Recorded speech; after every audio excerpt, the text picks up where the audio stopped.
Welcome back to MMA Al Dente. I am the guy who picked Akira Shoji to win the 2000 Pride Grand Prix. And I'm here to talk about Joshua Van versus Felipe Bunes. Bunes is 13-6 as a pro, 34 years old, and he's got 2 inches of height and 6 inches of reach over 22-year-old Joshua Van, who has a record of 9-1 as a pro. And Joshua Van is taking this fight on short notice. Not the shortest notice. The fight's still almost 2 weeks away. But regardless of the notice, I have no doubts about his cardio. Because I've already seen him take a fight on short notice. He fought his UFC debut against Zhalgas Zhumagulov, of all people, on short notice. And he looked great in that fight. He won precisely the kind of fight I thought he would lose. Where he had a tough first round and then excelled down the stretch. And for a 21-year-old maybe at the time to fight that way against a guy the caliber of Zhalgas Zhumagulov, who I know didn't do so well in the UFC, but the guy's definitely the best fighter Joshua Van had fought.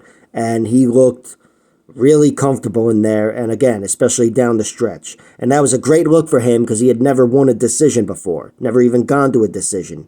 And his first time doing so, and he's the one outlasting the veteran.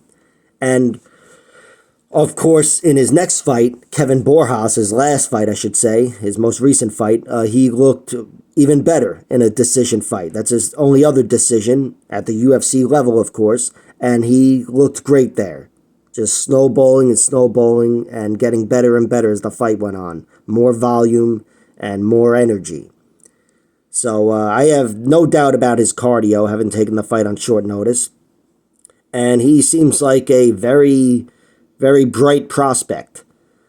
Joshua Van has 5 TKO wins or knockouts, 2 submissions, and the 2 decisions I mentioned.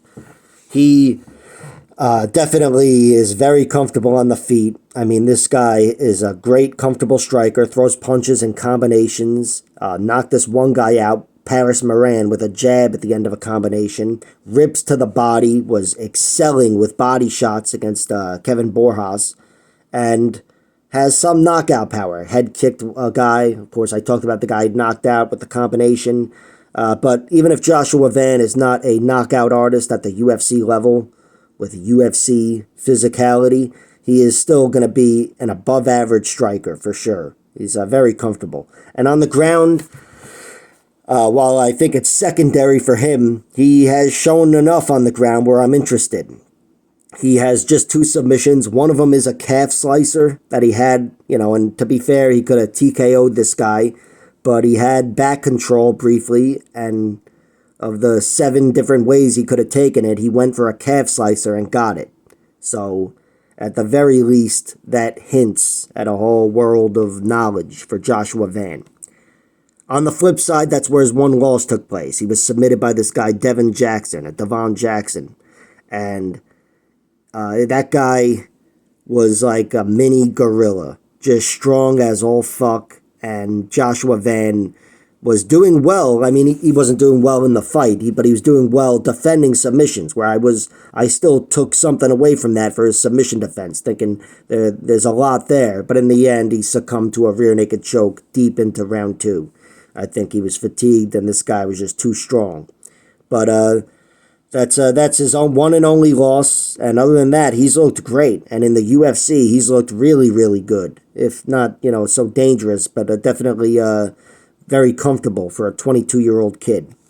And here he's fighting Felipe Bunes, who I should admit right off the top, I've seen a good amount of his fights, but not the whole thing. And I don't even know this guy's real name. I'm calling him Felipe Bunes, but I know his first name is Miguel. It's like Miguel Felipe Bunes de Lima de Silva dos Santos de Bustamante. Bunes. But Felipe Bunes is how his fights are listed on Fight Pass anyway, in the LFA and whatever. But I have seen maybe 6 of the guy's last 8 fights. I've seen the majority of his most recent fights. Only 2 of his losses, which I'll get to in a second, but a good amount of his wins. His wins, he's got 13 altogether, 2 by knockout, 8 by submission, and 2 by decision. Only 2 knockouts. This guy's not the most powerful guy, but as a striker, he's definitely comfortable. He's not athletic and, you know, you're going to spring in and close the distance like fucking Josh Emmett or something. But he's very patient, comfortable fighting on the outside, and usually has the height and reach advantage, as he does here, and throws some very timely counter shots that look like they have some pop on them. Really good long counter punches. He's got an excellent spinning wheel kick, which again, I've only seen a few of his fights, and I've seen a lot of spinning wheel kicks. Very, very dangerous, tricky striker for a guy that doesn't show that on paper. But submissions, he does show on paper. He's got 8 submissions in his 13 wins. And again, not having seen all of his fights, I've seen enough to know this guy is a problem on the ground. A problem. Really dangerous. Will go for wild shit. Got a flying triangle armbar on Yanni Sherbatov. I was able to see that one. I can see him, he fought this guy Mikhail Silander, this Finnish fighter. Ended up getting him with an armbar, I believe, but was really working him with a bunch of different subs, showing his danger. And the guy, he has been submitted twice.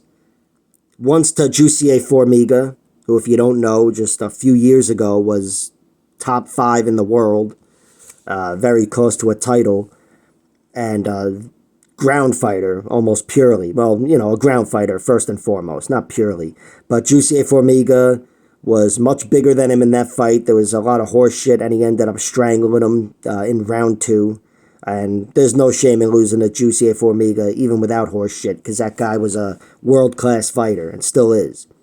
His other submission loss I haven't seen, but it comes to this guy who ended up with an 8-1 record, and the one loss being to Jafel Filho, current UFC fighter.